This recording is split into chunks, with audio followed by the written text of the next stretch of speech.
Padre nuestro que estás en los cielos, sea santificado tu nombre, con todo lo que ya hemos hecho ya en esta mañana y lo que vamos a hacer ahora. Que tu Santo Espíritu me guíe, Señor, que hables tú y no yo, que todos estemos en comunión contigo en estos momentos. Te lo pedimos todo en el nombre santo de Jesús y te pedimos perdón por todos nuestros pecados. Amén. Amén.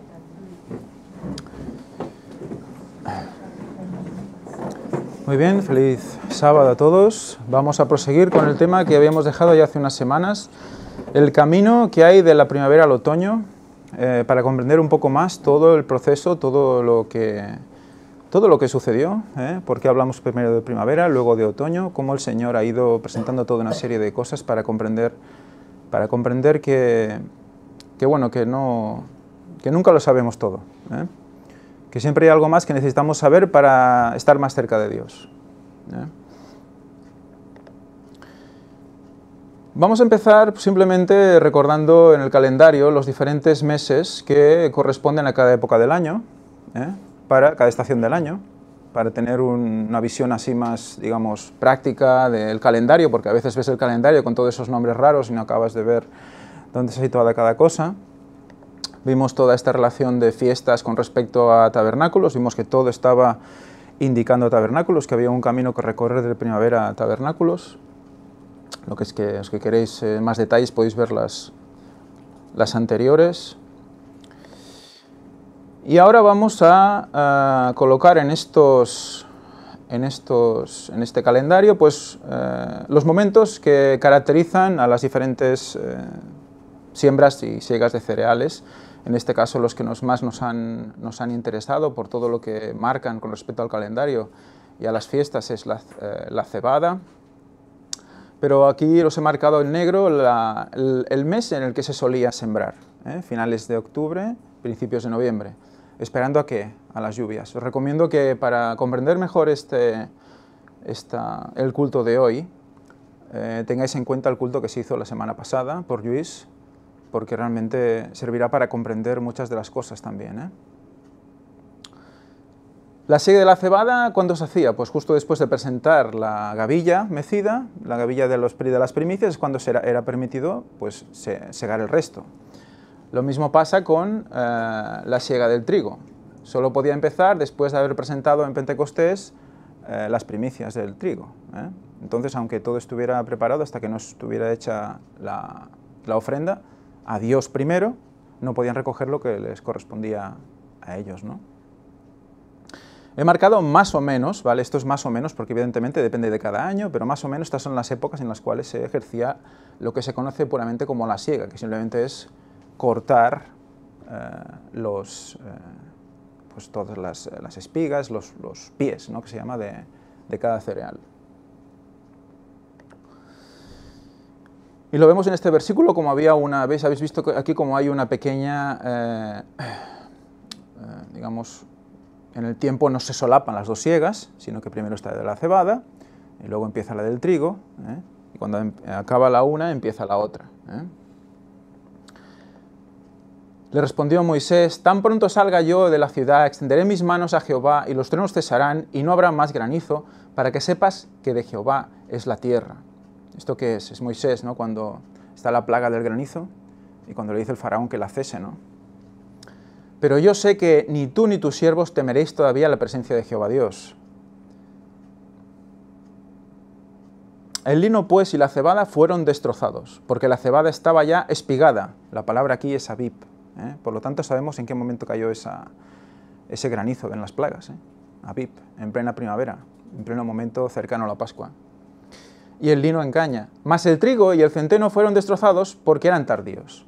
O sea, aquí vemos como bíblicamente está claro que en Jerusalén, en la zona del Jordán, toda la periodicidad con la que se recogía la cebada y el trigo, había un espacio en el tiempo entre la cebada y el trigo. Por eso cuando cayó el granizo se destrozó la cebada, pero no el trigo, porque aún no había germinado, digamos, ¿no?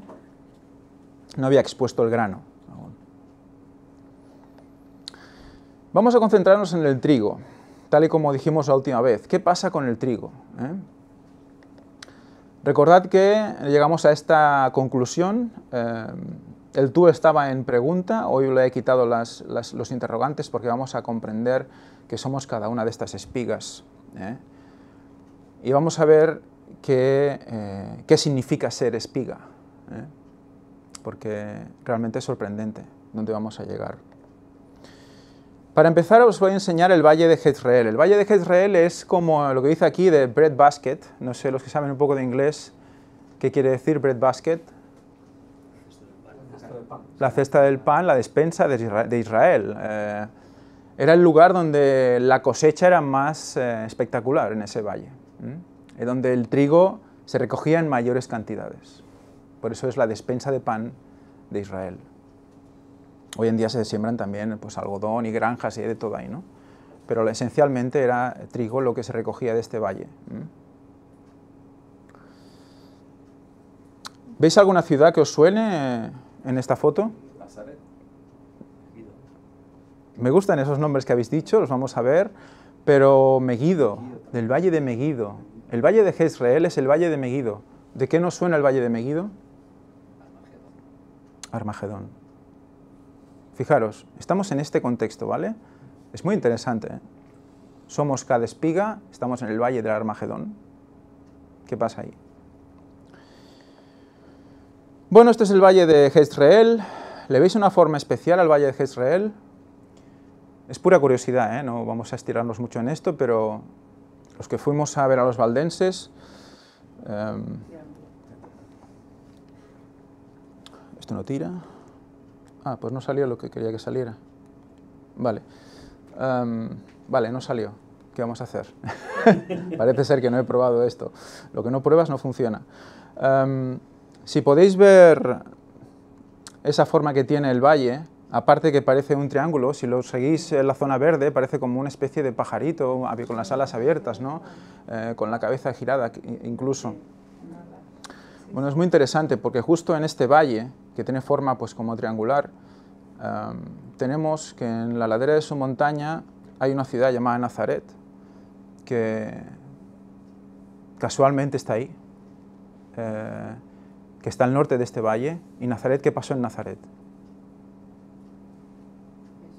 Jesús vivió ahí, ¿verdad? Durante aproximadamente unos 30 años, ¿sí que sí? Pues él cuando se levantaba por las mañanas veía el valle de Jezreel, el valle de Meguido. Hay también otra ciudad muy interesante, que es Gat-Efer. ¿Os acordáis de Gat-Efer? Esto ya es para nota porque hace tiempo que lo hicimos. Gat-Efer es la ciudad donde nació Jonás, en el poblado, bueno, en la zona de Zabulón. Recordad que Jonás era aquella persona que huyó en las naves hacia Tarsis, ¿no? Y luego volvió y dijo la verdad, ¿de acuerdo? Y salvó a mucha gente. Pues estaban ahí pegados, en las dos ciudades. Recordad que la palabra dice que, bueno, esto es la zona de Zabulón y Sacar, que iban juntos cuando llevaban el estandarte, al lado de Judá. Entonces, Judá, Cristo, con Nazaret, Gat-Efer, con Jonás, Zabulón y Sacar, dice que fueron iluminados por la presencia de Dios esos valles, esa zona, lo dice la palabra de Dios. O sea que fijaros dónde está la mayor recolección de grano y de trigo. Esto no lo hice yo. Esto fue viendo un vídeo de una gente que promocionan unos atlas que son impresionantes, la verdad, unos atlas con las poblaciones antiguas. Y él mismo dibuja esto diciendo que tiene como una forma de flecha, ¿no? Una punta de lanza, ¿no? Bueno, interesante todos estos conceptos por los que habéis seguido todas las conferencias de costado traspasado, etcétera, etcétera, ¿no? Y por la reja también, porque también presentó Luis algo al respecto. La reja era aquel punto metálico que sirve para cultivar en el arado. Eso ya no será hoy cuando lo hablaremos, pero dejo esto para que también quede constancia. Jezreel, ¿qué significa? Dios sembrará. También es curioso, ¿no? También es curioso. Que le hayan puesto al valle, Dios sembrará. Bueno, pues ¿por qué será? Porque hay la mayor recolección de grano, la mayor plantación de pies de maíz, de trigo aquí, ¿no? Oseas 1 y 2. Coger vuestras Biblias, vamos a leer algunos versículos de Oseas 1 y 2. Porque vamos a ver una relación del trigo con algo más. Oseas 1 dice, palabra de Jehová que vino a Oseas, hijo de Beeri, en días de Uzías, Jotam, Acaz y Ezequías, reyes de Judá, y en días de Jeroboam, hijo de Joás, rey de Israel. Comienzo de lo que habló Jehová por medio de Oseas. Dijo Jehová a Oseas, ve, tómate una mujer fornicaria y engendra hijos de fornicación, porque la tierra fornica apartándose de Jehová. Vemos la situación de Israel en ese momento. Y fijaros lo que tuvo que hacer Oseas. Tuvo que escenificar en su carne lo que estaba pasando en el pueblo. En aquellos tiempos había PowerPoint. No había PowerPoint. Tenían que hacer las cosas de una manera que la gente las entendiera rápidamente. Entonces, ya podéis ver la similitud con lo que se está haciendo hoy en día. La gente necesita ver las cosas, un vídeo, una imagen. Eso era el vídeo de la época. Entonces, Dios hizo que este hombre fuera con una mujer fornicaria para tener hijos de fornicación, para representar lo que estaba pasando con Israel. Israel siempre, recordemos, la mujer, la iglesia. Por lo tanto, esa era fornicaria. Fue pues y tomó a Gomer, hija de Dibiajim, la cual concibió y le dio a luz un hijo. Y le dijo Jehová, ponle por nombre Yisrael. O sea que el primer hijo que tiene con la fornicaria es Yisrael, ese valle donde hay tanto fruto. ¿De acuerdo? Porque de aquí a poco yo castigaré a la casa de Jehú por causa de la sangre de Yisrael. ¿Qué pasaba en Yisrael? En ese valle. Aparte de ser el Armagedón, ¿qué pasaba en ese valle? Era la escena de las guerras más sangrientas de Israel. Se derramó muchísima sangre allí. Y todo porque Israel quiso un rey, y todo porque Israel no permitió que el Señor le ayudara con las abejas, con las bestias del campo, como le dijo, ¿no? Quería luchar. Y ahí se derramó muchísima sangre. Y haré cesar el reino de la casa de Israel. Y en aquel día quebraré yo el arco de Israel en el valle de Israel. Concibió ella otra vez y dio a luz una hija. Y le dijo Dios a Oseas, ponle por nombre Lo-Ruhamá, porque no me compadeceré más de la casa de Israel, sino que los quitaré del todo. Lo quiere decir no, y Ruhamá es compadecerse. Por lo tanto, no me compadeceré de ellos. Vemos que ahí se está manifestando la ira de Dios. Mas de la casa de Judá tendré misericordia y los salvaré por Jehová su Dios, y no los salvaré con arco, ni con espada, ni con batalla, ni con caballos de jinetes. Aquí había un mensaje más allá de todo esto. Después de haber destetado a Lo-Ruhamá, concibió y dio a luz a un hijo. Y dijo Dios, ponle por nombre Lo-Ammi, porque vosotros no sois mi pueblo, ni yo seré vuestro Dios. O sea, no me compadezco y no sois mi pueblo. Vaya mensajitos. Con todo será el número de los hijos de Israel como la arena del mar, que no se puede medir ni contar. Y en el lugar en donde les fue dicho, vosotros no sois mi pueblo, les será dicho, sois hijos de Dios viviente. ¿En qué lugar? Israel. Primero tiene un hijo para poner el lugar. Después tiene otro hijo para decirles que no se compadece. Y después tiene otro hijo para decirles que no son su pueblo. ¿Pero para qué luego decirles? Que seréis mi pueblo. ¿Otra vez dónde? En ese valle. Porque es el que da más fruto.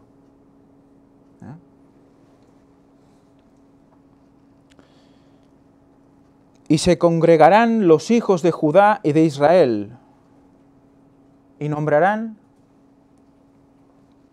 un solo jefe. Nombrarán un solo jefe.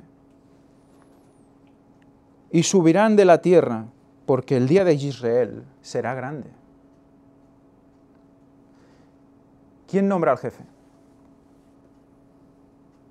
El pueblo nombra al jefe. Un solo jefe. Podemos pensar, es Cristo que vendrá. ¿Nombró el pueblo a Cristo? No, ¿verdad? ¿Quién puede ser este solo jefe? Lo voy a dejar en el aire, ¿de acuerdo? Cada uno piense lo que crea que puede ser cuando veamos el contexto. En el capítulo 2, en la primera parte, dice todo lo que ellos han hecho mal, ¿de acuerdo?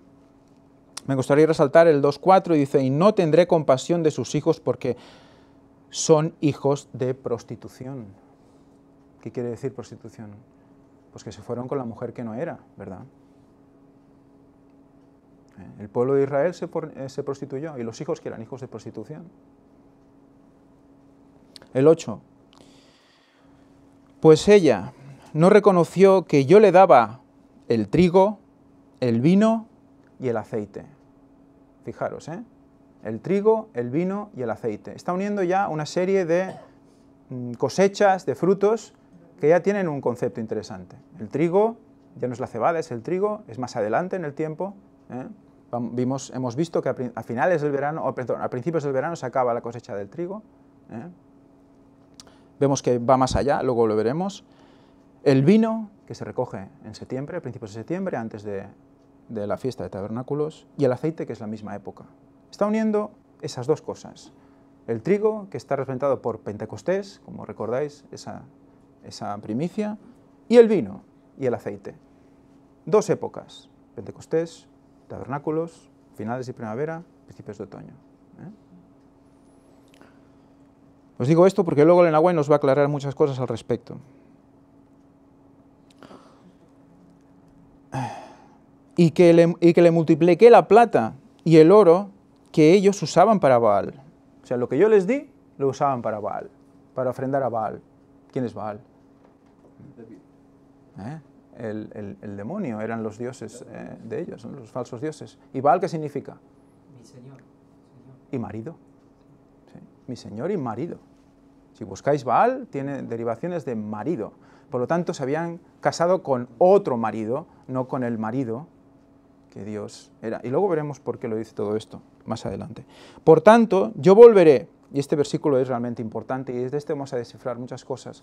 Por lo tanto, yo volveré y tomaré mi trigo a su tiempo. ¿De dónde? Del valle, de Israel. Y mi vino a su sazón. Qué palabra más extraña, ¿verdad? Sazón. Veremos qué es esto también. Porque es importante. Este versículo es importante porque está diciendo que volverá. Y tomará eso. A su tiempo concreto. Veremos qué significa eso. Y quitaré mi lana y mi lino que había dado para cubrir su desnudez. Y ahora descubriré yo su vergüenza delante de los ojos de sus amantes y nadie la librará de mi mano. Y el 13 ya vemos algo ahí, que ya es cuando lo leí y realmente te vienen las lágrimas a los ojos como lo explica.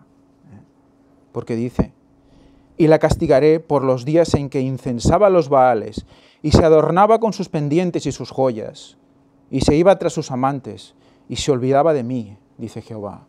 Por eso, he aquí que yo la voy a seducir. La piel de gallina, ¿verdad? He aquí que yo la voy a seducir. Y la llevaré al desierto y hablaré a su corazón. ¡Wow! Es impresionante, Como lo dice, Se pone la piel de gallina cuando lo oyes. Y le daré sus viñas desde allí. Y el valle de Acor por puerta de esperanza. Esperad porque... Nada. Era una cosa que tenía que comprobar. El valle de Acor por puerta de esperanza, y allí responderé como en los tiempos de su juventud. Y como en el día de su subida de la tierra de Egipto. En aquel tiempo, dice Jehová, me llamarás Ishi, y nunca más me llamarás Baali. Ishi sí que es Señor. También es marido, pero es Señor. No solo marido, no solo compañero, sino Señor. Porque quitaré de tu boca los nombres de los Baales y nunca más se mencionarán sus nombres. Aquí ya estamos viendo que esto es como muy eterno, ¿verdad? Como muy definitivo. Nunca más se dirá sus nombres. ¿Eso cuándo va a pasar? Tenemos que ir pensando ya en eso. En aquel tiempo, Cuando empieza así, esto ya te lleva a un punto concreto, ¿verdad?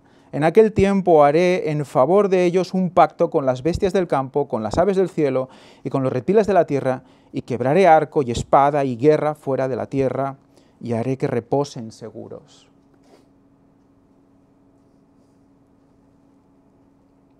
Y te desposaré conmigo. Fijaros, y te desposaré, primero la seduce, le hablará a su corazón. Y luego dice, te desposaré conmigo para siempre. Te desposaré conmigo en rectitud, en justicia, amabilidad y compasión. ¿Ves qué equilibrio en las palabras? Rectitud, justicia, amabilidad y compasión, todo junto. Pero ¿cuándo te desposa para siempre, Cristo? ¿Cuándo nos va a desposar para siempre? Cuando vuelva. Cuando vuelva. Y te desposaré conmigo en fidelidad y conocerás a Jehová. ¿Qué es conocer a Jehová? ¿Con qué lo está relacionando aquí? Con la relación sexual. Primero se desposa para siempre, luego lo conocerás. Habrá un éxtasis cuando Él vuelva. En aquel tiempo responderé, dice Jehová, yo responderé a los cielos y ellos responderán a la tierra, y la tierra responderá al trigo, al vino y al aceite. Y ellos responderán a Israel. Volvemos ahí. Será prolífico Israel. Y la sembraré para mí en la tierra, y tendré misericordia de la Lo-Ruhamá, y diré a Lo-Ammi, o sea, a los que no eran consentidos y a los que no eran su pueblo les diré, tú eres pueblo mío, y él dirá, Dios mío. Impresionante, ¿verdad? Pues ¿en qué contexto estamos leyendo? En el momento de la segunda venida de Cristo, en el momento de la seguridad total. En ese contexto nos está metiendo a Israel, ese valle del trigo prolífico, ¿de acuerdo? Donde va a haber gran batalla y lucha. Vamos a ir viendo esto. Y vamos a quedarnos con un versículo a partir del cual vamos a desmenuzar hasta llegar a algo que realmente es impresionante. Dice, por tanto, yo volveré y tomaré mi trigo a su tiempo, H6256 de la Strong, y mi vino a su sazón, y quitaré mi lana y mi vino que había dado para, y mi lino, que había dado para cubrir su desnudez. Tiempo. Aquí dice que es que tiempo, especialmente adverbio de perposición, ahora, cuando, etcétera, cuando, día, época, estación del año, hora, mediodía, mientras, tarde, a su tiempo o vez. Que a la vez viene de H5703, que dice, propiamente término perentorio, por implicación, duración, en sentido de avance o perpetuidad, sustancialmente como sustantivo, bien sea con o sin preposición, antiguo, eternamente, eternidad, eterno, perpetuamente, perpetuo, siempre. Volveré y tomaré mi trigo a su tiempo. Volveré y tomaré mi trigo para siempre, por la eternidad. Por la eternidad. O recogerá. Luego veremos más adelante. Viene de adá, avanzar, pasar o continuar. Especialmente engalanar, ponerse encima un adorno, adornarse, ataviarse. ¿Para qué se engalana? ¿Para qué? ¿Para qué nos tenemos que engalanarnos? Para casarnos. Fijaros qué palabrita. Pero es que cuando vemos la siguiente, y mi vino a su sazón, sabemos que el trigo está con Pentecostés, pero el vino está con tabernáculos, ¿verdad? Relacionado con ese otoño. Fijaros el vino. La palabra mágica es moed. Digo porque es mágica. Quedaros con esa palabra moed. Si lo buscáis en la Strong veréis en qué lugares sale. Vamos a ver algunos aquí hoy también. Moed. Propiamente nombramiento. Designación. Hay un nombre en una piedrecita que nos van a dar, ¿verdad? Nuevo. Hay un nombre. Tiempo fijo o temporada. Tiempo fijo. Específicamente, festival. Vamos uniendo todas las palabras, ¿eh? Festival. Convencionalmente, año. Por implicación, asamblea.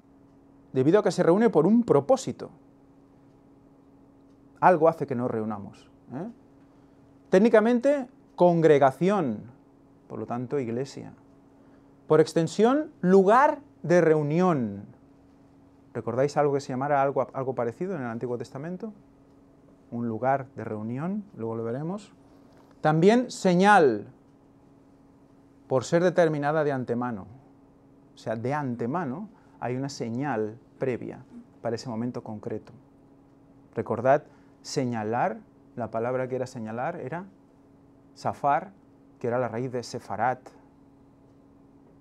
¿Qué era sefarat? España, ¿verdad? Lo vimos en las lecciones de Tarsis. Por lo tanto, año, asamblea, compañía, concertar, congregación, congregar, consejo, determinar, estación, festividad, festival, fiesta, hora, largo, lugar, ocasión, plazo, reunión, reunir, sazón, señalar, sinagoga, solemne, solemnidad, testimonio, tiempo. Solo con esta definición, ¿hay algo que os venga a la mente? La segunda venida de Cristo, fiesta de tabernáculos, año, tal, todos congregados en un mismo lugar, ¿no? Pero sigue, porque resulta que Moed viene de Yaat, y yo sorprendidísimo, lo miré 2 o 3 veces. Moed viene de Yaat.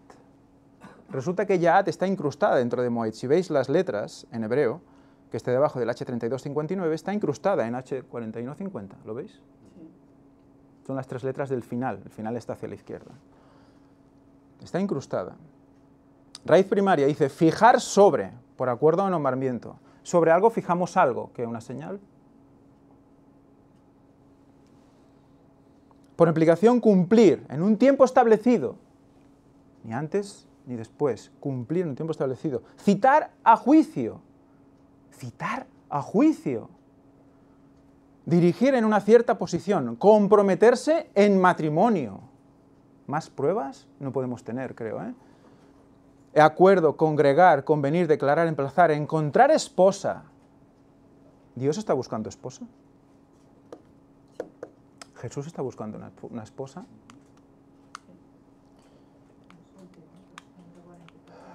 Bueno, su pueblo, sí. Eso será en parte final de esa esposa. Pero está buscando a su pueblo, siempre está buscando a su esposa. Establecer, juntarse, manifestar, mostrar, poner, reunir, señalar otra vez, tomar, volver. Por tanto, todos juntos, en una festividad, en una hora, en un año, en una estación. Y esto sigue porque viene de Yedí, que es nombrado, Jedi. Eso alguien puede... El retorno del Jedi, ¿no? ¿Por qué decía la película El retorno del Jedi? Bueno, pues ya sabéis que hay un mensaje aquí, del nombrado. Resulta que Jedi viene de Yidó, que es alabado. Estamos hablando de alguien, ¿verdad? Aquí. Y esto viene de Yadá, que básicamente quiere decir aclamar, alabanza, extender la mano, lanzar una piedra o una flecha. Es curioso, ¿no? Reverenciar, adorar, cantar, celebrar, confesar, confesión, dar, declarar, derribar, exaltar, glorificar, dar gracias, poner, tirar. ¿Y dónde nos lleva Yadá? ¿Alguien sabe dónde nos lleva Yadá? ¿A alguien le suena el H3027?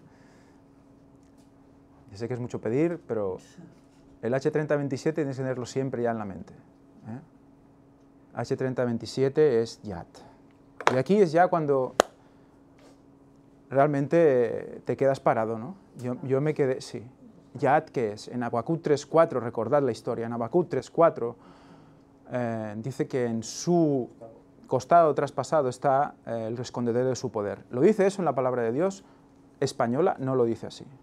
Dice en su mano. Elena White, que nos recuerda, nos dice que ella eligió la palabra side para definir el costado, que en ese momento concreto, en ese versículo tendría que decirse costado.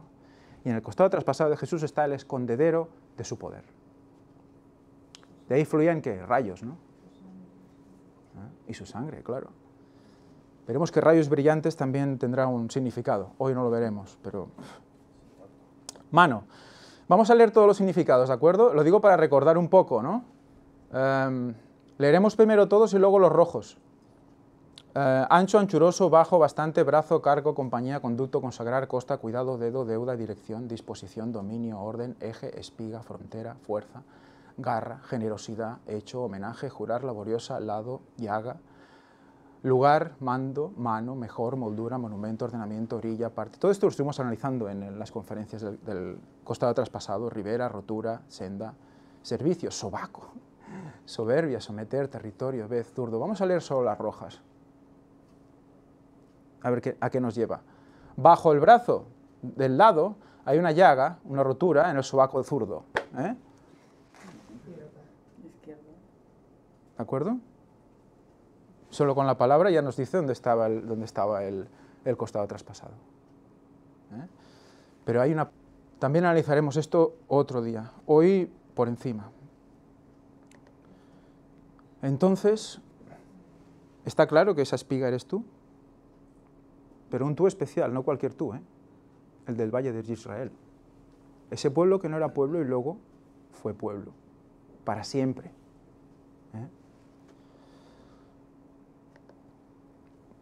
Et es la de que el trigo a su tiempo. Et es trigo a su tiempo.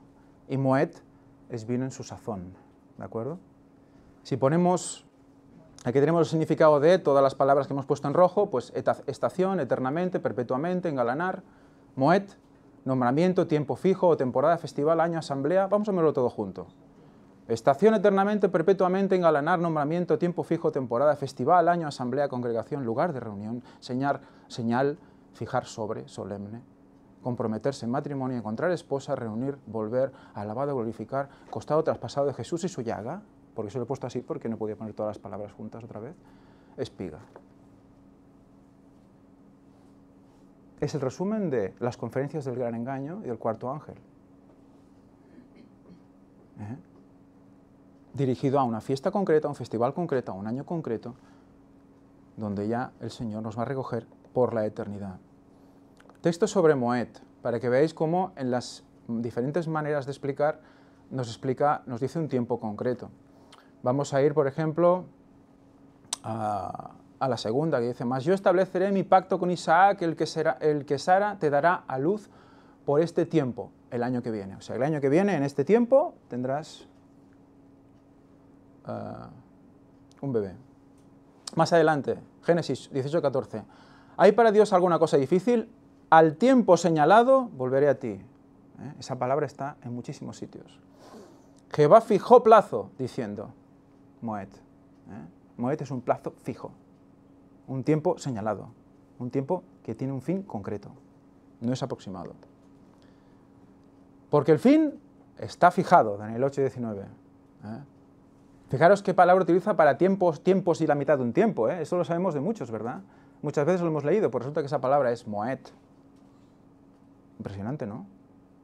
Los 3 años y medio, los 1260 días relacionados con la profecía. Fiesta. ¿Qué fiesta? Dice en Oseas 12:9. Pero yo soy Jehová tu Dios desde la tierra de Egipto. Aún te haré morar en tiendas como en los días de la fiesta. ¿Qué fiesta? Tabernáculos. Curioso, ¿verdad? Moed relacionado con tabernáculos. Más adelante vemos en Ezequiel cómo habla de sus fiestas solemnes. Moed. Y un Moed muy interesante. Pues lo he puesto más grande. Y estarán sobre Aarón y sobre sus hijos cuando entren en el tabernáculo de Moed. El tabernáculo de reunión. O cuando se acerquen al altar para servir en el santuario para que no lleven pecado y mueran. Es estatuto perpetuo para él y para la descendencia después de él. Fijaros, todo lo que hemos leído de Moed, todo, año, festividad, está dentro del tabernáculo de reunión, que es lo que representa el mismo cuerpo de Cristo. Recordad, ese tabernáculo que nos marcaba los 4000 y los 2000, lugar santo y santísimo. Lo estuvimos viendo en los primeros cultos sobre este tema. Tabernáculo de reunión. Por lo tanto, todos juntos en el tabernáculo, todos juntos en esa fiesta, para ser llevados al cielo. Voy a adelantar un versículo que luego veremos otra vez. Dejad crecer juntas las dos cosas hasta la siega. Y al tiempo de la siega les diré a los segadores, recoged primero la cizaña y atadla en manojos para quemarla, pero el trigo recogedlo en mi granero. Recogedlo en mi granero. Reunir, unir, congregar. En mi granero. Un granero también es una cabaña también, en cierta manera. O sea, que es reunir a todos. ¿Para qué? Para que sean recogidos luego, cuando Cristo vuelve, ¿no? Aquí hay diferentes versiones bíblicas de este versículo, y algunas nos dicen sazón, otras nos dicen vendimia y otras temporada. O sea que tenemos una clara relación entre el grano de trigo y el vino. Reunir, cosechar, recoger gavillas y vendimiar está relacionado.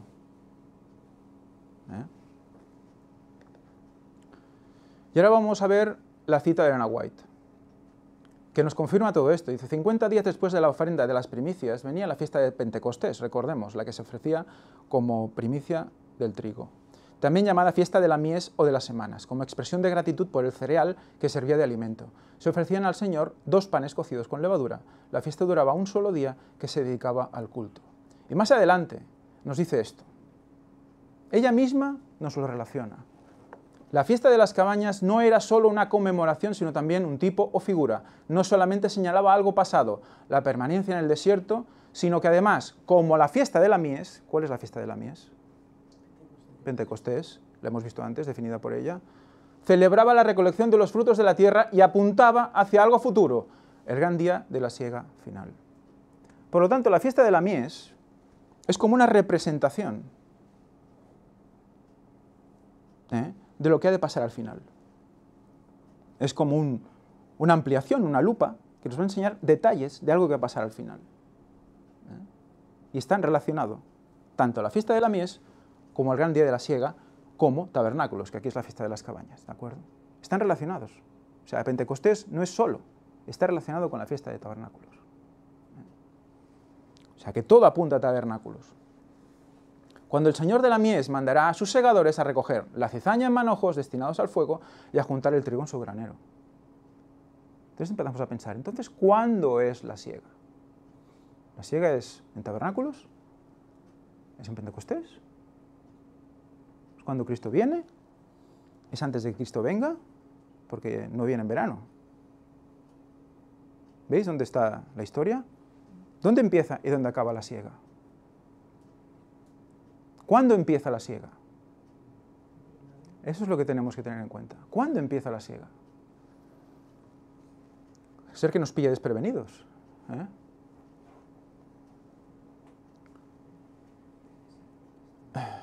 En aquel tiempo todos los impíos serán destruidos. Será como si no hubieran sido. Abdías 16. Y todas las voces del universo entero se unirán para elevar alegres alabanzas a Dios, dice el revelador. A todo lo creado que está en el cielo, sobre la tierra, debajo de la tierra y en el mar, y a todas las cosas que hay en ellos, oí decir, al que está sentado en el trono y al Cordero, sea la alabanza, la honra, la gloria y el poder por los siglos de los siglos. Amén. Ella misma está relacionando lo que la Biblia nos relaciona. El trigo y el vino y el aceite. Las 2 temporadas, Pentecostés y tabernáculos. Por lo tanto, tenemos Pentecostés, la fiesta de la mies, que es el trigo, relacionado con la fiesta de las cabañas, tabernáculos y el vino, el mosto. Y esto es el gran día de la siega final. Todo junto. Un día. El gran día de la siega final. Pues un día, ¿no? Sí, sí, sí. Pero vamos a ver que no es simple eso, hay más cosas. Muy bien. Apocalipsis 14, del 14 al 18 dice, miré, y he aquí una nube blanca, y sobre la nube uno sentado semejante al Hijo del Hombre, que tenía en la cabeza una corona de oro y en la mano una hoz aguda.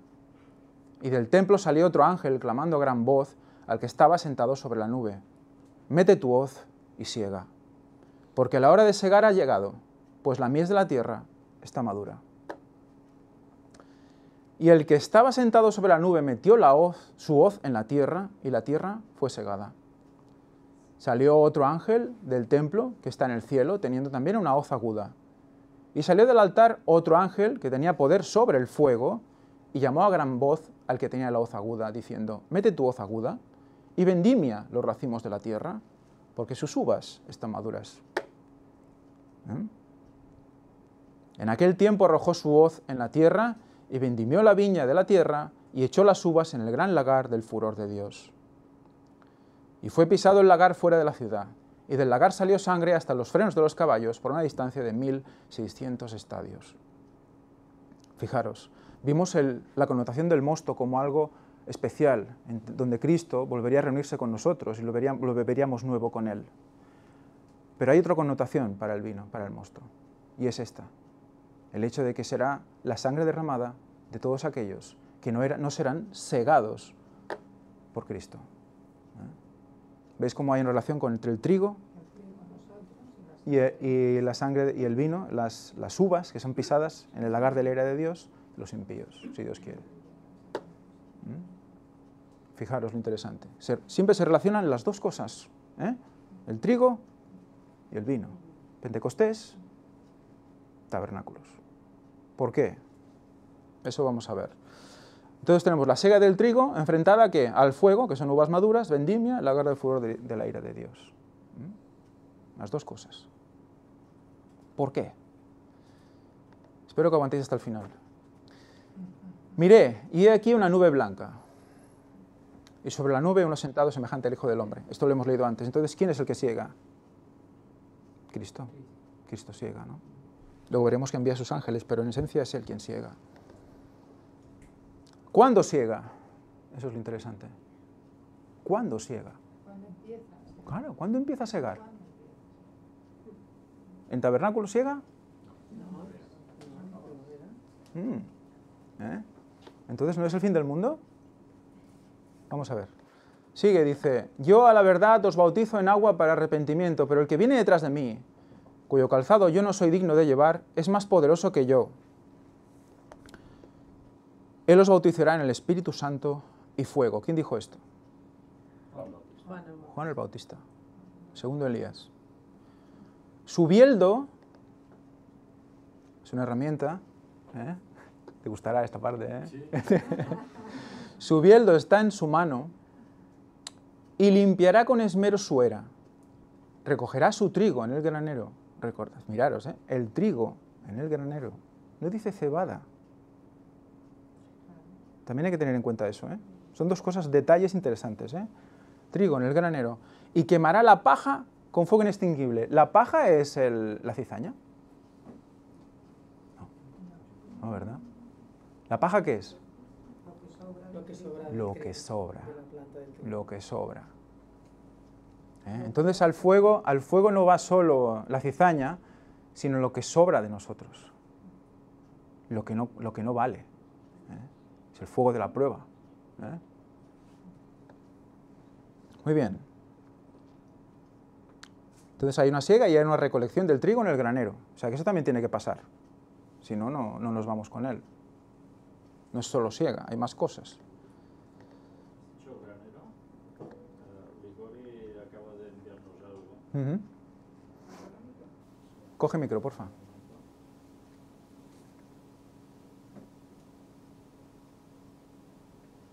Hermano Ligori, que está siguiendo el tema, me ha enviado un mensaje hablando de los textos también de recoger primero la cizaña, tal en manojos para quemarla, pero recoged el trigo en mi granero, etcétera, etcétera, ¿no? Y luego concluye diciendo granero quiere decir partida, por lo tanto marcharse, irse. Sí, señor. Es de echar aparte, exactamente. Precioso. Con esto aprovecho para este inciso para decir que lo que se está presentando aquí no es Ángel, somos todos. Lo digo en serio porque Javi puso por su parte, Luis puso su parte, Ligori puso su parte, y mucha gente que ha estado comentando da su parte. Y si no la dan, yo no me entero de nada tampoco. El Señor sabe lo que hace. Es el Señor que habla. Es el Espíritu Santo que guía a todo el pueblo. Es muy interesante. Pues vamos allá, dice. Y cuando brotó la hierba y dio fruto, Mateo 13, 26 al 30, entonces apareció también la cizaña. Vinieron los criados del amo y le dijeron: Señor, ¿no sembraste buena semilla en tu campo? ¿De dónde pues tienes cizaña? Él les dijo, un enemigo ha hecho esto. Y los siervos le dijeron, ¿quieres pues que vayamos y la arranquemos? Y les dijo, no, no sea que al arrancar la cizaña arranquéis también con ella el trigo, no la cebada, el trigo. Dejad crecer juntas las dos cosas hasta la siega, y al tiempo de la siega les diré a los segadores, recoged primero la cizaña y atadla en manojos para quemarla, pero el trigo recogedlo en mi granero,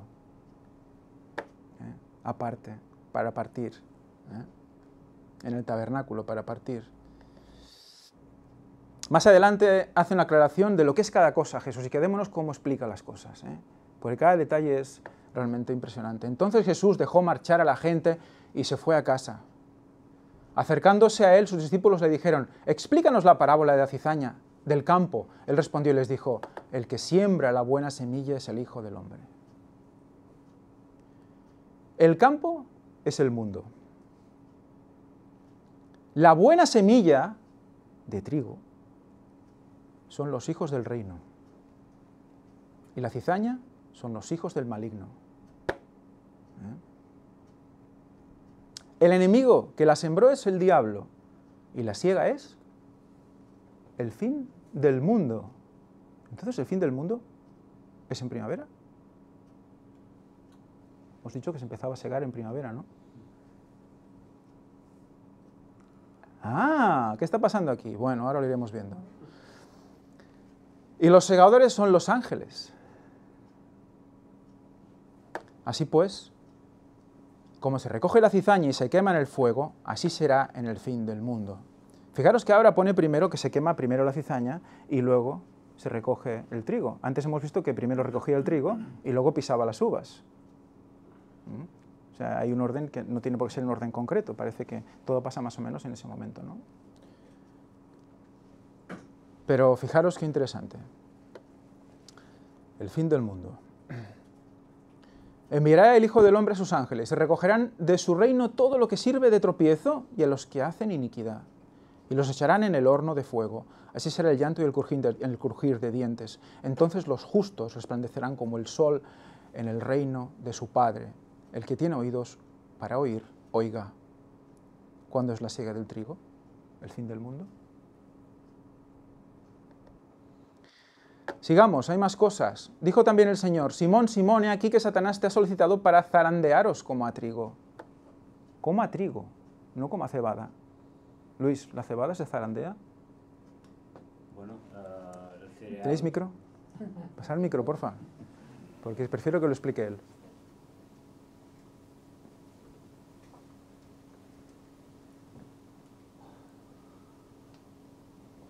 Por lo que yo sé, el cereal todo necesita de ser sacudido para que suelte la semilla. Lo que sucede es que la cebada se suelta antes, ¿no?, que el trigo. El trigo parece que cuesta un poco más. Entonces, de todas formas, siempre hay un proceso en el cual debe de seleccionarse cuidadosamente el grano, ¿no?, tanto el de la cebada como el del trigo. Exacto. Dice zarandearos como a trigo, porque el trigo cuesta más. El trigo es más resistente. Le cuesta más dejar las impurezas. Fijaros lo que estoy diciendo, porque si el trigo representa a esa gente de Israel, y Israel representa esos momentos del tiempo final, ¿de quién está hablando? Está hablando de nosotros, ¿eh? Y está diciendo... ¿Cómo que le cuesta más dejar las impurezas? ¿Qué está diciendo? ¿Cuántos años de pecado tenemos a nuestras espaldas? Que alguien diga algo, una cifra. 5.988. Me gusta esa cifra. ¿Vale? Cerca de 6.000 años. Voy a hacer así por encima. Calendario caray. Sí. Cerca de 6.000 años. Bueno. Entonces, ¿qué? Al trigo le cuesta más quitar las impurezas. ¿Por qué? Porque lleva mucho tiempo ahí ya, insertadas. Y requiere un proceso más arduo de limpieza y de selección de grano. Es el pueblo del tiempo final. Y el trigo tiene que estar muy limpio. Tiene que estar muy limpio, si no la cizaña se cuela. Hay que aventarlo, hay que soplarlo, hay que hacer muchísimas cosas. Todo eso quiere hacerlo el Señor por nosotros. Todo eso. Si nos dejamos, todo eso. ¿Para qué? Para entrar en el granero. y para subir al cielo con Él. Pero en el valle de Israel había batallas, ¿eh? Vamos a seguir. Dice, para ver lo que es el zarandeo, en los días de Jesús la cosecha del trigo requería mucho tiempo y esfuerzo. Primero los agricultores segaban el trigo y lo recogían. Luego lo golpeaban contra una superficie dura y usaban un trillo tirado por animales a fin de triturar la espiga y así separar la paja y el grano. Veréis más detalles en lo que Luis presentó la semana pasada. A continuación aventaran el trigo para que el viento se llevara la paja. Por último zarandeaban el grano en una criba para eliminar toda materia extraña. Una criba es un filtro, ¿no?, en el cual tendrían que dar, aún después de todo lo que había pasado, que le pasaba un carro por encima, le pasaba un trineo de aquellos, un trillo por encima y todo, después aún tenían que hacer así para que cayera lo más pequeñito, se colara lo más pequeñito. ¿Cómo funciona la limpieza del espíritu con Dios? ¿Cómo funciona? ¿Qué limpia primero? Lo grande, ¿verdad? Esto sé que no lo debo hacer, esto sé que no lo debo hacer. Pero hay cosas dentro de ti, como muy adentro de ti, que hasta que el Señor no lleva un tiempo contigo y ve que estás preparado para verlas, no te las muestra. Que hay un zarandeo.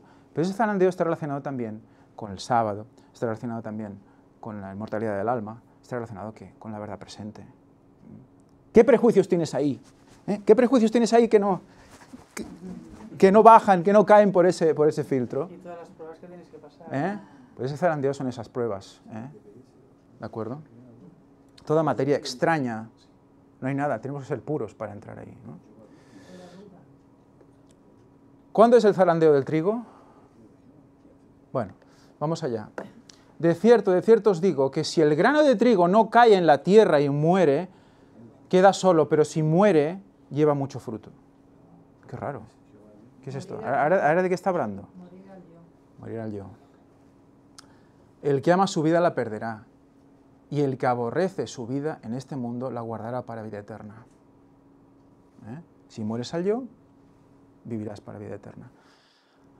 Hubo alguien que hizo un comentario, creo que es un comentario bíblico, que me gustó y lo expuse con mis palabras, pero que también relacionó esto con lo que Cristo hizo.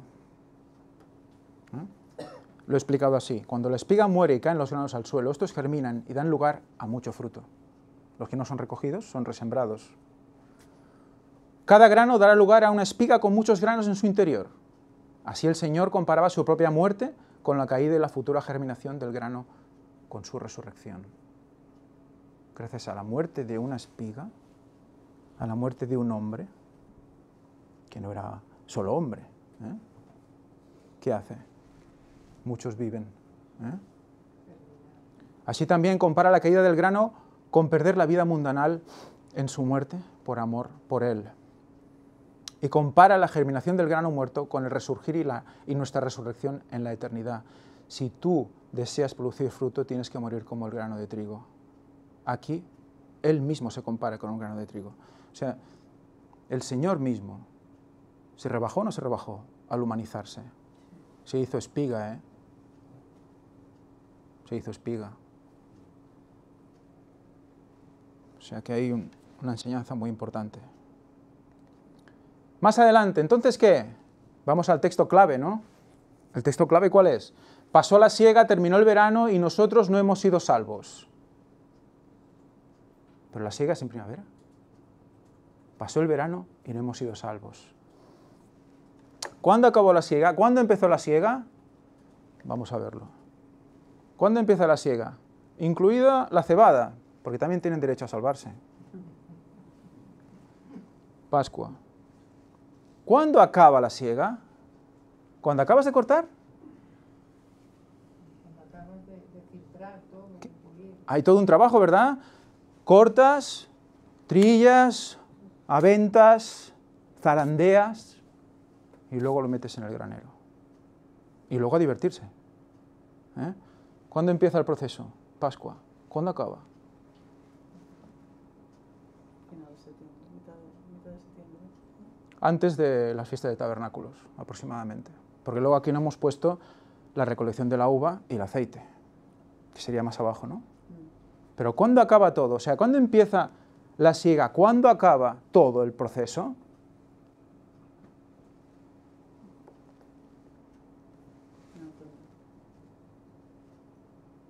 Hay un camino, ¿eh? ¿Podíamos ir directamente a tabernáculos sin pasar por aquí? Nos quiere enseñar muchas cosas todo esto, ¿eh? Había que comprender muchas cosas. Tabernáculos porque sí, es como la fecha porque sí. Bueno, 2031, vale, venga, me voy. ¿Por qué 2031? Tabernáculos va, tabernáculos va. ¿Por qué tabernáculos? Si no estamos convencidos de por qué es tabernáculos, quizás no podamos hablar a los demás de tabernáculos. Entonces paramos en primavera y entonces recorrimos el camino de primavera a otoño. ¿Veis esta flecha? Va a ser motivo de algo impresionante, no hoy, que vamos a estudiar todos con el tema de la sangre. Vi que la fuerte mano del enemigo se opone a la obra de Dios y que se debe alistar la ayuda y la fuerza de todos los que aman la causa de la verdad. Esto es Primeros Escritos, página 118.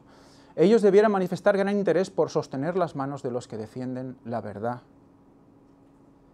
a fin de que por una constante vigilancia puedan ahuyentar al enemigo. Todos deben ponerse de pie como un solo hombre unidos en la obra. Todos somos un solo hombre, un solo cuerpo. Debe despertarse toda energía del alma, porque lo que ha de hacerse debe ser hecho prestamente. ¿Despacio? ¿A nuestro ritmo? Prestamente. Vi luego el tercer ángel. Dijo mi ángel acompañante, su obra es terrible, su misión es tremenda. ¿Qué ángel es este? El cuarto. Su misión es terrible, su obra es tremenda. ¿Cuál es el ángel que enfatiza la obra del tercer ángel? El cuarto. Es el ángel que ha de separar el trigo de la cizaña. Perdona, pero el trigo era la población del tiempo final. Es el mensaje que ha de separar el trigo de la cizaña. Recordemos que todos se reunieron, Israel y Judá, en el valle de Jezreel y dijeron que eligieron a un solo jefe. A un solo jefe. ¿Qué jefe? ¿Qué ha oído por ahí? El tercer Elías. Juntos con el tercer Elías, hemos de ser unidos ¿para qué? Para separar el trigo de la cizaña. Al final lo harán los ángeles. Nosotros lo único que tenemos que hacer, ¿qué es? Decir la palabra. ¿Para qué? Para mostrar cómo se han definido las personas. Si somos trigo, o si somos cizaña. Pero fijaros lo que dice más adelante. Dice, es el ángel que ha de separar el trigo de la cizaña y sellar o atar, como diciendo que sellar y atar es lo mismo. Y sellar, porque habla de personas, o atar, porque habla de trigo, sellar o atar el trigo para el granero celestial. Estas cosas debieran absorber completamente la mente y la atención. Pues eso es lo que vamos a hacer. Eso es lo que estamos haciendo. Aunque parezca aburrido y tedioso, vamos a meternos de lleno en la mente, con toda la mente y la atención en separar el trigo y la cizaña, en el sellamiento. Porque está hablando del sellamiento.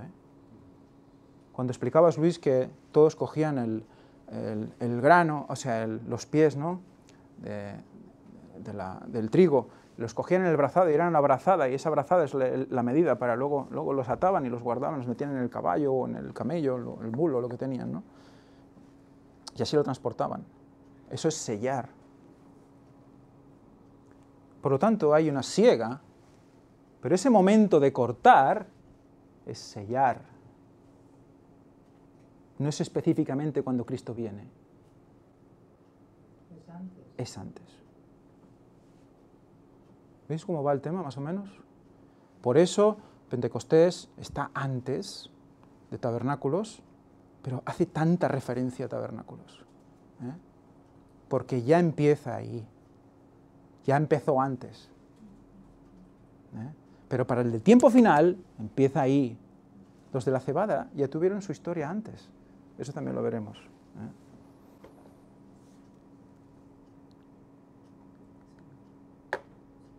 Y esto lo he puesto en inglés porque en inglés hace una aclaración más interesante que dice y sella o ata, entre comas, como diciendo, sellar y atar es lo mismo.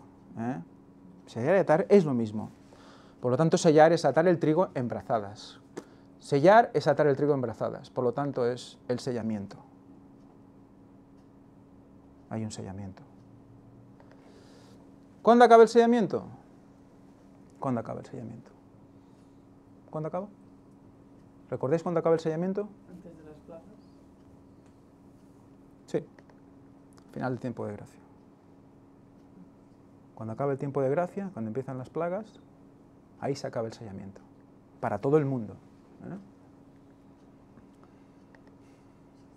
Y aquí es donde viene la lectura de 2 capitulitos, lo digo así para que no os desaniméis, de primeros escritos, que me gustaría leer, pero depende un poco de vosotros, porque realmente veremos ese ángel que realmente hace las cosas con gran poder, qué es lo que le toca hacer. ¿Vamos? ¿Media horita? Venga, va. Al ataque. El primero lo leeremos entero, el segundo, si de caso, lo dejaremos un poquito antes. Ya vosotros lo leéis en casa. El fuerte clamor. ¿Qué es el fuerte clamor? Vamos a ver qué es el fuerte clamor. Vi ángeles que apresuradamente iban y venían de uno a otro lado del cielo, bajaban a la tierra y volvían a subir al cielo como si se prepararan para cumplir algún notable acontecimiento. Después vi otro ángel poderoso al que se ordenó que bajase a la tierra y uniese su voz a la del tercer ángel para dar fuerza y vigor a su mensaje. ¿Qué ángel es este? El cuarto. El cuarto ángel de Apocalipsis 18. Ese ángel recibió, Ese ángel recibió gran poder y gloria, y al descender dejó toda la tierra iluminada con su gloria. Toda la tierra iluminada con su gloria. La luz que rodeaba a este ángel penetraba por doquiera mientras clamaba con fuerte voz: ha caído la gran Babilonia, y se ha hecho habitación de demonios, y guarida de todo espíritu inmundo, y albergue de toda ave inmunda y aborrecible. Aquí se repite el mensaje de la caída de Babilonia, tal como se dio en el segundo. O sea que refuerza el tercero y repite el segundo. Por lo tanto, el cuarto es los otros también. ¿Y en el segundo había fecha? Sí. ¿Y en el primero? Sí. Eso está explicado en las conferencias que Víctor hizo sobre el cuarto ángel y los 3 ángeles, o sea, en una relación entre ellos. Salen todos estos también, creo. Con la mención adicional ¿de qué? O sea, ¿dice lo mismo? No, dice algo más que cuando se dio el segundo ángel.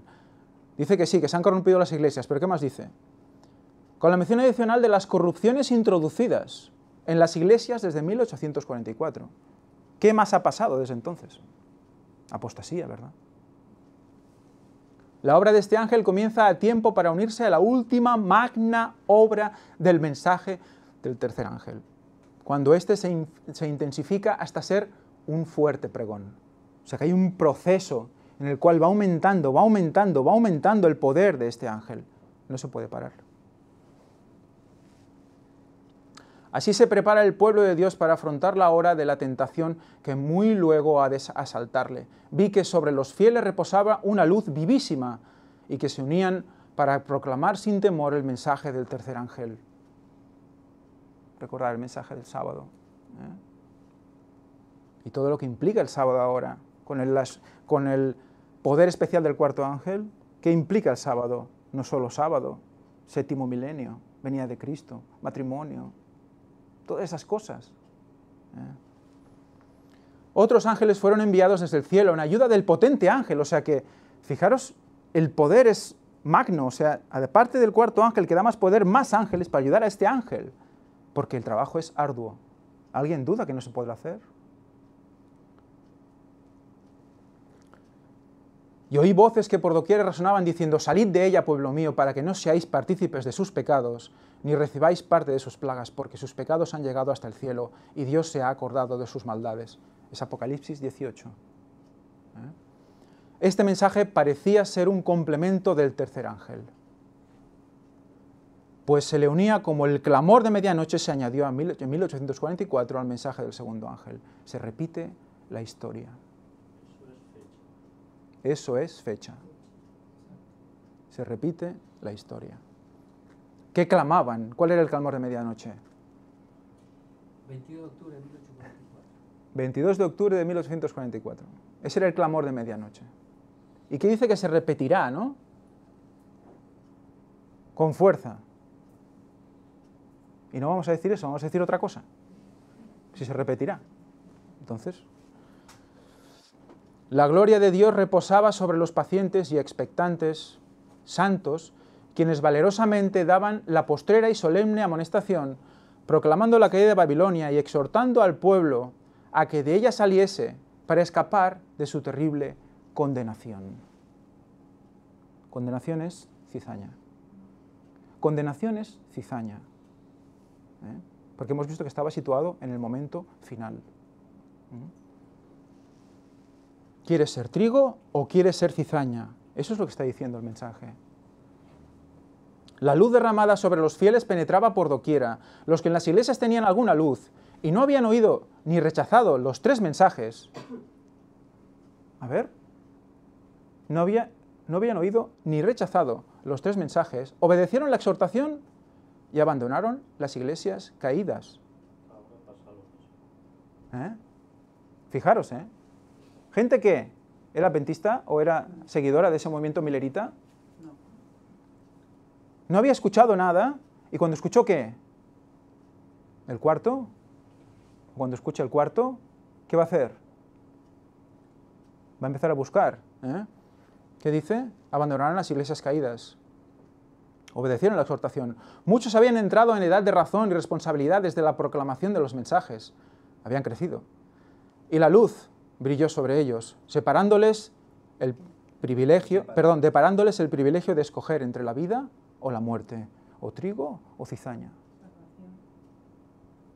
Algunos escogieron la vida y se unieron con los que esperaban a su Señor y guardaban todos sus mandamientos, todos menos el cuarto. Todos sus mandamientos. Todos. El tercer mensaje iba a efectuar su obra. Todos iban a ser probados por Él. Ese zarandeo. Por lo tanto, estamos hablando de ese momento, probados por Él. Y las almas preciosas iban a ser invitadas a salir de las congregaciones religiosas. Todas menos la Iglesia Adventista del Séptimo Día, no. De las congregaciones religiosas. ¿Por qué? Una fuerza compulsiva movía a los sinceros, al paso que la manifestación del poder de Dios infundía temor y respeto a los incrédulos parientes y amigos, para que no se atrevieran ni pudieran estorbar a quienes sentían en sí la obra del Espíritu de Dios. Podrán molestarnos, podrán increparnos, pero llegará un punto en el que el Señor nos dejará hacer más para que la obra siga. El postrer llamamiento llegó hasta los infelices esclavos, y los más piadosos de ellos prorrumpieron en cánticos de transportado gozo ante la perspectiva de su feliz liberación. Sus amos no pudieron contenerlos, porque el asombro y el temor los mantenían en silencio. Los amos mirando. ¿Qué está pasando aquí? Se realizaron grandes milagros. Sanaban los enfermos y señales y prodigios acompañaban a los creyentes.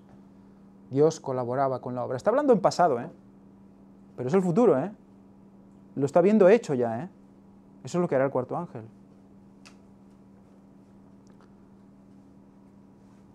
Dios colaboraba con la obra y todos los santos, sin temor de las consecuencias, obedecían al convencimiento de su conciencia, se unían con los que guardaban todos los mandamientos de Dios y proclamaban poderosamente por doquiera el tercer mensaje.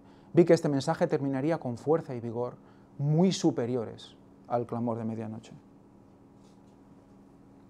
Los siervos de Dios, dotados con el poder del cielo, con sus semblantes iluminados y refulgentes de santa consagración, salieron a proclamar el mensaje celestial. Muchas almas, diseminadas entre las congregaciones religiosas, respondieron al llamamiento y salieron presurosas de las sentenciadas iglesias, como Lot salió presuroso de Sodoma antes de la destrucción de esa ciudad. Como en los días de Lot será la venida del Hijo del Hombre, también dice Jesús. Sodoma y Gomorra. Fortalecióse el pueblo de Dios con la excelsa gloria que sobre él reposaba en copiosa abundancia, y ayudándole a soportar la hora de la tentación. Oí multitud de voces que por todas partes exclamaban: aquí está la paciencia de los santos, los que guardan los mandamientos de Dios y la fe de Jesús, que es el espíritu de la profecía. Bueno, testimonio de Jesús. El testimonio de Jesús, el espíritu de la profecía. Siguiente capítulo. Ha sido rápido, ¿verdad? Bueno, este es más largo, pero vamos a acabar en el primer párrafo y leeremos solo el primero y el último. Se me señaló la época en que terminaría el mensaje del tercer ángel, terminación del tercer mensaje. El poder de Dios había asistido a sus hijos, quienes después de cumplir su obra estaban preparados para sobrellevar la hora de prueba que les aguardaba. Habían recibido la lluvia tardía o refrigerio de la presencia del Señor y se había reavivado el viviente testimonio. Se había habido ya una selección, ya había habido el sellamiento, ya eran reavivados. Por todas partes había cundido la postrera gran amonestación, agitando y enfureciendo a los moradores de la tierra que no habían querido recibir el mensaje. Vi ángeles que iban y venían de uno a otro lado del cielo. Un ángel con tintero de escribano en la cintura regresó de la tierra y comunicó a Jesús que había cumplido su encargo. ¿Qué había hecho? Había acabado de sellar. Quedando sellados y numerados los santos, todos con su numerito. Vi entonces que Jesús, quien había estado oficiando ante el arca de los 10 mandamientos, dejó caer el incensario y alzando las manos exclamó en alta voz: consumado es. Y toda la hueste angélica se quitó sus coronas cuando Jesús hizo esta solemne declaración: el que es injusto, sea injusto todavía, y el que es inmundo, sea inmundo todavía, y el que es justo practique justicia todavía, y el que es santo santifíquese todavía. Esto es el final de la siega. Esto es el final de la siega.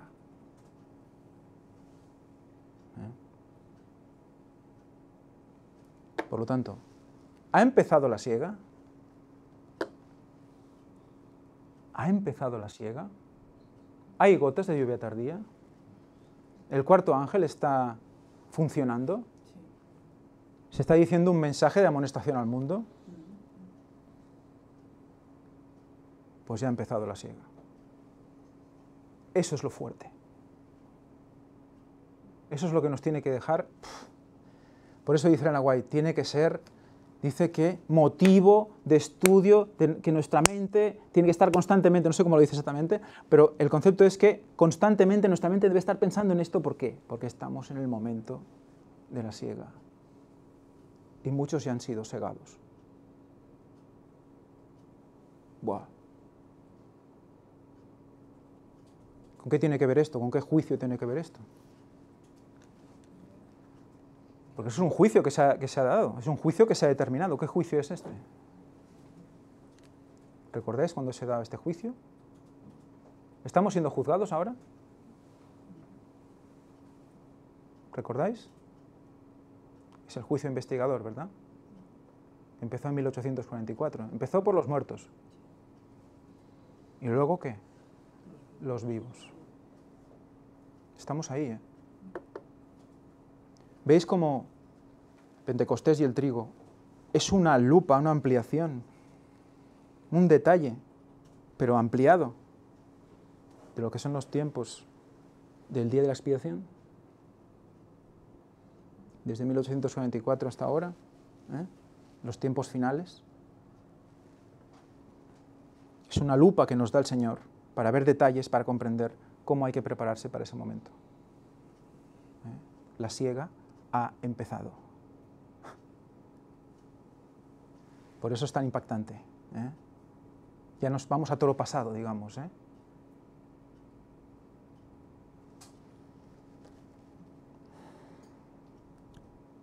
Todos los casos habían sido fallados para vida o para muerte. Vamos a dejarlo hasta el final. A ver. Creo que era este. Ah, sí. Es muy interesante esto. Muchos de los impíos se enfurecieron grandemente al sufrir los efectos de las plagas. Ofrecían un espectáculo de terrible agonía. Estamos hablando ya de que las plagas se dan y están todos ya, bueno, pues diciendo qué está pasando aquí, ¿no? Los padres recriminaban amargamente a sus hijos, los hijos a sus padres. ¿Y qué le recriminaban? Los hermanos a sus hermanas, las hermanas a sus hermanos. Por todas partes se oían llantos y gritos como estos. Tú me impediste recibir la verdad que me hubiera salvado de esta terrible hora. La gente se volvía contra sus ministros con acerbo odio y los reconvenía diciendo, vosotros no nos advertisteis. Nos dijisteis que el mundo entero se iba a convertir. ¿Suena de algo? ¿Suena de algo esto? El Papa y la mayoría de creencias. El ecumenismo va a creer esto. Y la Iglesia va a creer esto, adventista.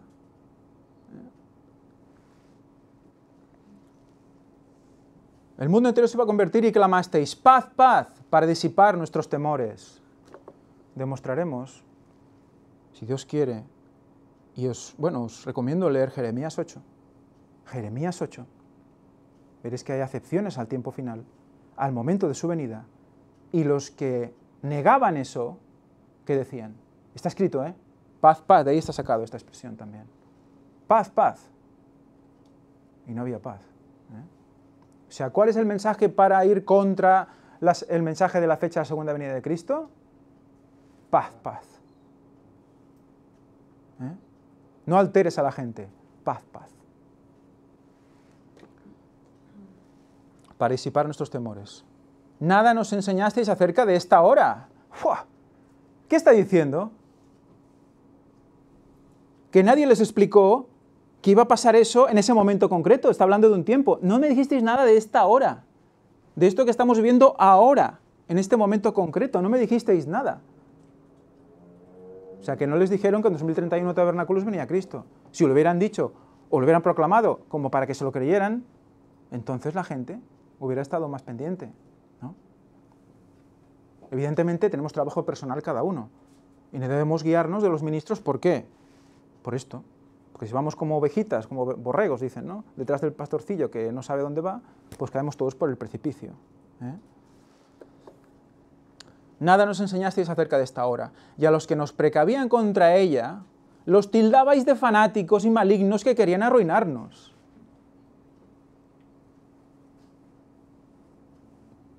Es impresionante, ¿no? Pero vi que los ministros no se libraron de la ira de Dios.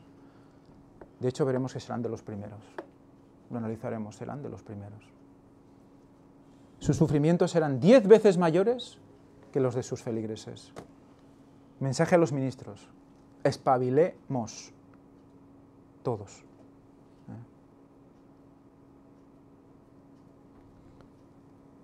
Muy bien. Entonces, ¿la siega final del trigo es el momento de la segunda venida de Cristo? Sí. ¿Es el zarandeo? Sí. ¿Es el momento de sellamiento? Sí. Es todo. La siega es todo. Incluida la misión del cuarto ángel de Apocalipsis 18. Absolutamente todo.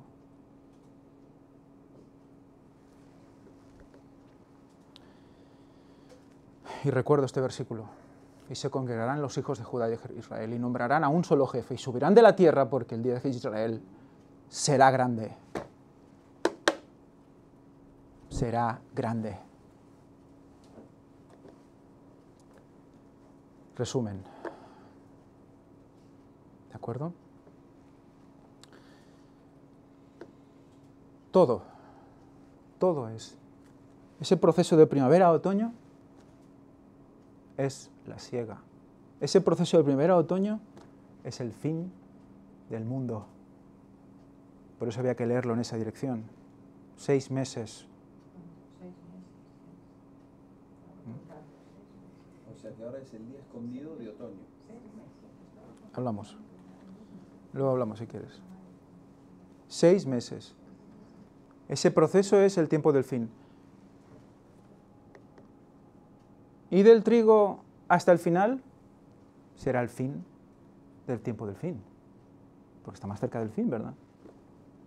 Vamos a leer una conclusión que he escrito para hacer un pequeño resumen y ya acabamos, ¿vale? La siega empieza en primavera, Pascua, con la cebada y acaba al final de verano con todo el grano en el granero. Todo está decidido para entrar en el otoño. Todo ya decidido. Cuando Cristo viene, todo está decidido. Y afrontar el juicio investigador, el cual ya se ha estado dando. Por eso hay sellamiento. ¿De acuerdo? Todo es en paralelo. Y la venida de Jesús en gloria. La siega une la primavera con el otoño. El motivo de estos cultos es ver el camino de la primavera al otoño. Y resulta que esos 6 meses de actividad agrícola unen las dos estaciones de una manera impresionante, con una simbología espectacular. Y es el tiempo del fin del mundo.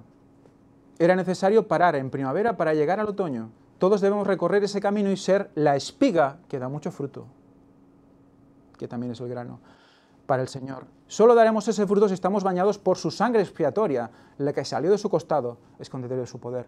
¿Por qué espiga está en la llaga? ¿Por qué espiga está en la llaga de Cristo? Si no estamos en esa llaga, no podemos estar seguros, no tenemos el poder de Cristo. Veremos más sobre esa sangre, veremos más relacionado con esto. Y creo que os va a dejar, bueno, como a mí.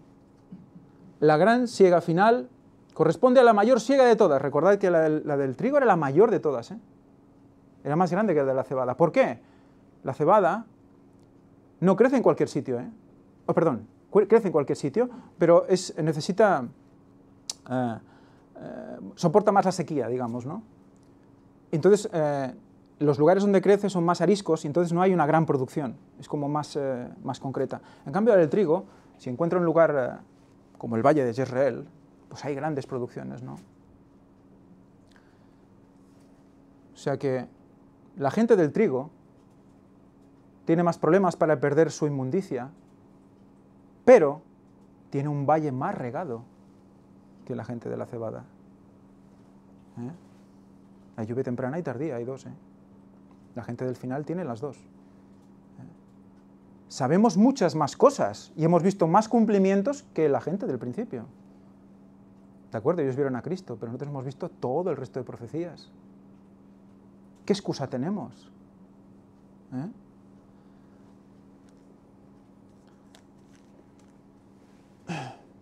Es la que define al pueblo de Dios en el tiempo final, es el fin del tiempo del fin.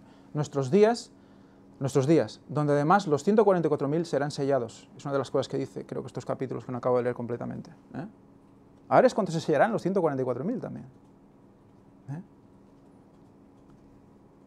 Zarandeo, sellamiento, fuerte clamor, lluvia tardía, todo es y será dado con su mayor esplendor en tiempos angustiosos, en plena batalla por nuestras almas entre Dios y Satanás. En plena batalla entre Dios y Satanás, en medio de conflictos bélicos y persecución, como es el valle de Jezreel. ¿Qué pasaba en el valle de Jezreel? Era el campo de batalla de Israel. ¿Veis la similitud impresionante? ¿En el tiempo final habrá paz? No. Habrá problema, persecución, de todo. Y en ese momento, el valle de Jezreel florece. Una gran eclosión de pies ahí de trigo a lo bestia. Y grano a lo bestia. Será el clamor final y la conversión final de muchísima gente. ¿En medio de qué? Del campo de batalla. ¿Ves lo importante que es Jezreel? ¿Qué simbología tan increíble? Es el tiempo final. Y además que sea el valle de Megiddo ya es realmente brutal. Es el Armagedón. Donde se libraron las grandes batallas con los enemigos de Israel y donde se dará el Armagedón. Justo en ese valle es donde se da la mayor producción de grano, trigo. Justo en ese valle. donde más sangre se ha derramado, donde más luchas ha habido.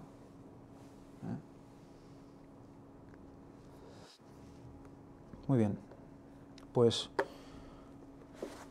este es el fin, pero ahora del culto de hoy. Que Dios os bendiga. Vamos a orar.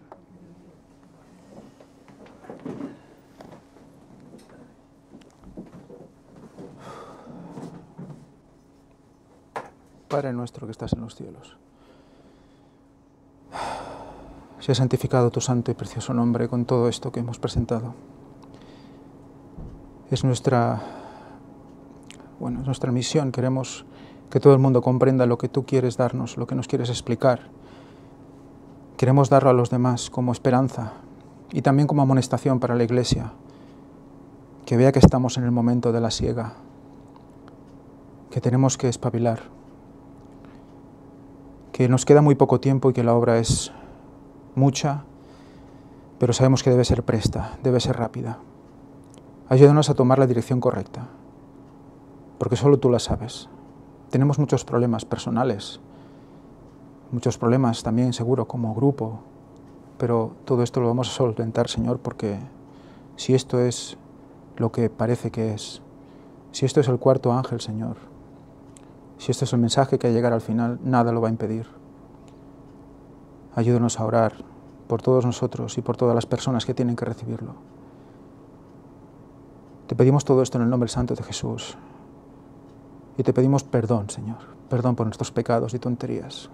Amén.